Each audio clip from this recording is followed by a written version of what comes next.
In this tutorial, you'll be learning how to model, rig, and animate your very own 4-legged creature. You can make it go any direction, jump, and maybe we can give it a little bit of an attitude using only Blender. So we'll be working in Blender version 2.93, and we'll start out by deleting everything and creating a plane. And this will be our leg.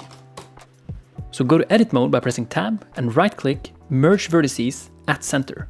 And now all we have in our entire scene is one single vertex. And we're going to extrude this on the Z-axis by pressing E and then Z.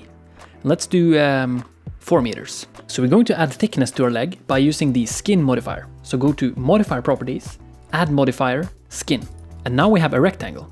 And you can't rotate or scale any points of this. You have to use Ctrl A to adjust the radius of the vertex. So let's make it pointy at the top and let's make it wider at the bottom. And this is actually our leg upside down, but we'll come back to that. So if you want to see what's going on next, click X-ray mode and then select both the vertices, right click, subdivide, and then increase the number of cuts to 2.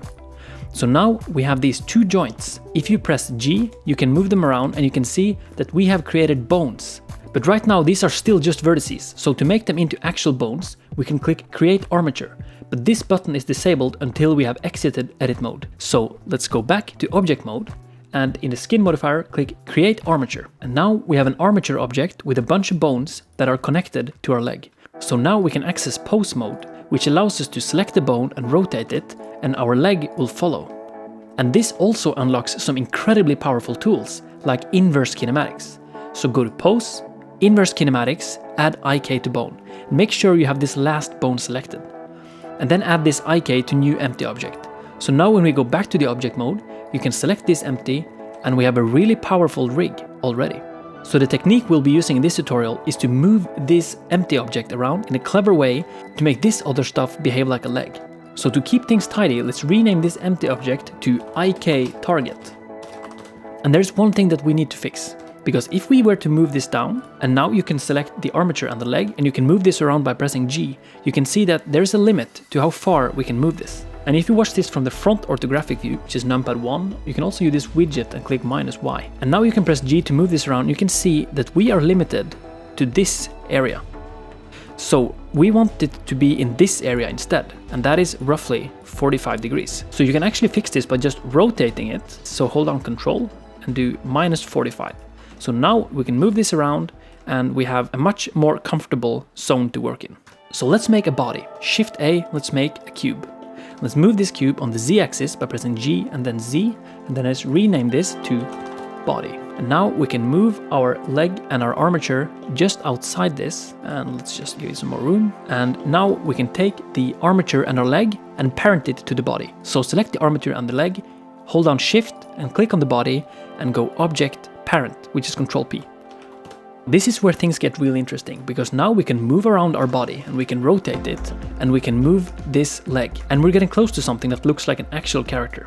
I think this looks a little bit weird right here on the edge, so I want to make a fake joint. So let's go Shift A and let's make an icosphere. And open this menu and set the subdivisions to 4. And then right click, set the shading to smooth. And then we can move this on the Z-axis and then place it like in the middle here a little bit. It feels more like an actual joint. Select the sphere, hold down Shift and parent it to the body as well. So now you can move the body and we have this joint and we have a leg, and things are starting to look really good. Now we're ready for the next step, which is to make this walk. We're going to use a path shaped like a circle. So go Shift A, curve, circle, and then go to edit mode and rotate this by 90 degrees on the X-axis. Let's go back to object mode. Let's move this over here. Select our IK target, go to Object Constraint Properties, add Object Constraint, and select Follow Path. And then set the target to be the Bezier circle. And now this looks really weird because this IK target has a lot of weird random location data. So let's remove this by going Object, Clear, Location, which is Alt-G. And now you can just increase the offset of the follow path and we're walking. And it's stretching a little bit, so let's just scale this down. Move it in a little bit. Perfect. So to animate this, let's go to frame 10 and then insert a keyframe on the offset value. And then advance by 20 frames, so frame 30. And then if you set this to 100, that's exactly 1 cycle. So let's just type 100 and then insert another keyframe. And now this only does one round. So to keep this going forever, you can hold your mouse in the timeline, go Shift E, and set it to linear extrapolation. And this will just make it keep going forever. Even after your animation ends, it's going to keep going. Now, one problem is that this is a circle, and it's not really touching the floor. We want it to walk more like this. So you can select the circle, go to Edit Mode, and select these two control points. And go to Control Points, Set Handle Type, Vector. And now you can, for example, click and drag on these two, and you can press S to scale it up. And then you can take this bottom control point and move it on the Z-axis. And if you want to be really precise, you can set the transform pivot point to 3D cursor and scale it on the Z-axis by a value of 0. Make sure your 3D cursor is reset before doing that. So now we can press play and we're walking. And we can actually select this one and we can scale it up. And this is really powerful. What's really cool about this, you can actually just move this around still and it works perfectly. Okay, so this is looking good, but we need more legs. So select everything except from the body and then view it from the top view. You can use the widget and click this Z button. You can also use numpad 7. And now we're going to duplicate it and rotate it at the same time. So go to Object, Duplicate Object, which is Shift D. So press Shift D and then R right away. So we're rotating it while we're duplicating it. And then you can hold down Control to make it exactly 90 degrees. And don't do anything else because we just made one action. And we can press Shift R to repeat that action. So Shift R and then Shift R again. And now this looks like a complete mess, but it's actually completely fine. The only thing that's the problem is that these IK targets are out of position. So we can reset their position by going Object, Clear, Location, which is Alt-G. And then you can also reset the rotation of these Bezier circles that are used as paths. So to reset this, go to Object, Clear, Rotation, which is Alt-R. And now when you press play, they're all moving in the same direction. And we have a really cool rig that we can move in real time. We can rotate it around, but now all the legs are jumping at the same time. So to make it actually walk, you can select the IK target for the first and then the last leg. And then let's zoom in on the timeline a little bit. You can see that there are 20 frames, which means that on 10 frames, they will be halfway. So select A to select all the keyframes and then press G and then move them 10 frames. And now when you press play, we can still move this around and have a lot of fun. Now what's incredibly powerful with this rig is that these 4 paths are controlling the direction of our character. So if you set the transform pivot point to individual origins, you can press play and then you can rotate them on the Z-axis. And now we can adjust the direction of our creature. And this is just incredibly powerful. So to control this properly, let's reset the rotation and then let's go Shift A and let's create an empty set to sphere. And then let's call this direction controller.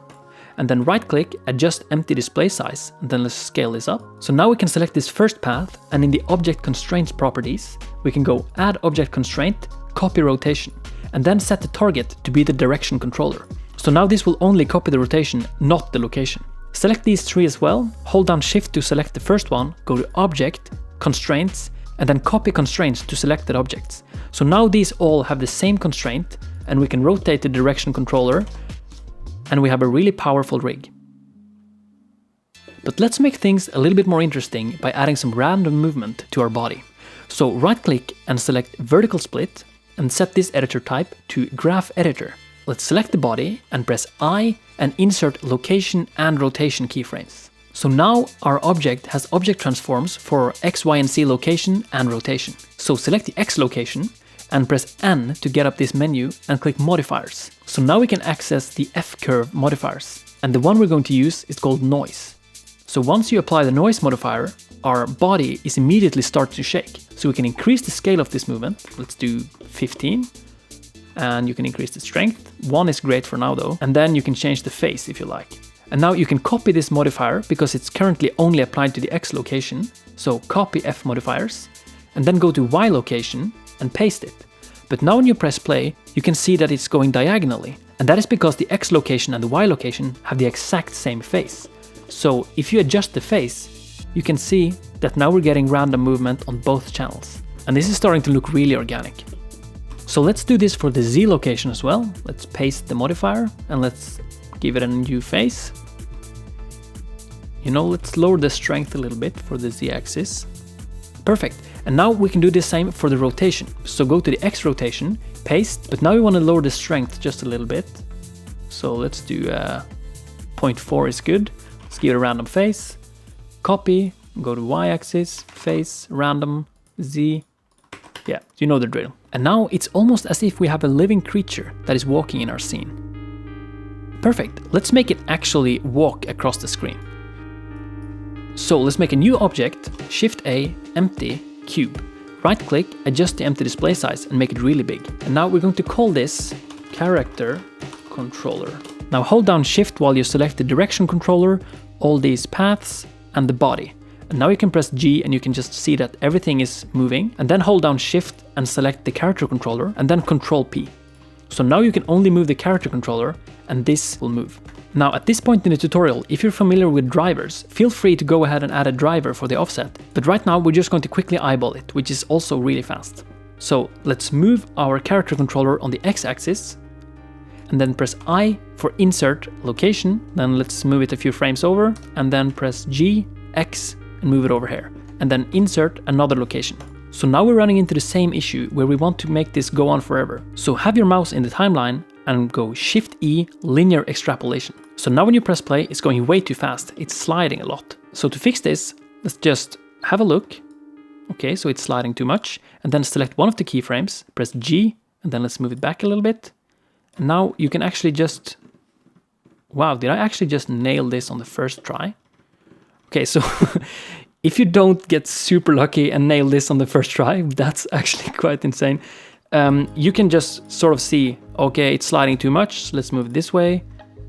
Oh, no, that's too little. Yeah, so this is just a really... I actually just messed this up by nailing it on the first try. Okay, now this is walking across the screen. But for the cherry on top, there's one final thing you can do, which is just absolutely insane. So let's split our viewport again, go to Graph Editor. Let's select the Z location. See this one. Let's bring up the F-curve modifiers again. And let's add a modifier called built-in function. And this creates a sine wave. And now this looks absolutely crazy. We don't want this. We want to set it to additive, so it lies on top of the noise. And you can already see where we're going with this. Look at this guy going completely crazy, and I just love this so much. So we can lower the amplitude a little bit, and then lower the phase multiplier, which is basically the frequency. So let's lower this to 0.5. Let's do 0.5 and 0.5. And look at this, look how much character we're suddenly getting. Let's lower the amplitude a little bit, increase the phase. And this doesn't even have to be in sync with the legs, you're just getting so much emotion from this guy just bumping up and down. And I love this so much. So let's collapse this. So now you have a really powerful rig where you can, for example, rotate the direction controller on the Z-axis by, let's do 30 degrees. And then let's rotate the character controller on the Z-axis by minus 30 degrees. And you can see that this sort of goes, now it goes sideways a little bit. So now you have this cute little character walking around in your scene. Look how funny it is that he's just sort of walking across the screen like that. I really love this guy already. And it's really cool that you can just, poof, you can make it jump, and this is a really powerful rig. I really like this rig. So if you want to make this easy to use in all of your project files, you can just rename the collection. Let's call this creature. Let's go to, for example, Blender version 3.0 with the super fast Cycles X render engine. Oh, we have to save this first. And let's go File, Append, and then just find your blend file. And under Collection, you can see that you have a collection called Creature. And here it is in another version of Blender, works perfectly fine. If you want to see my attempts at these things, follow Paul if you're on Instagram. And yeah.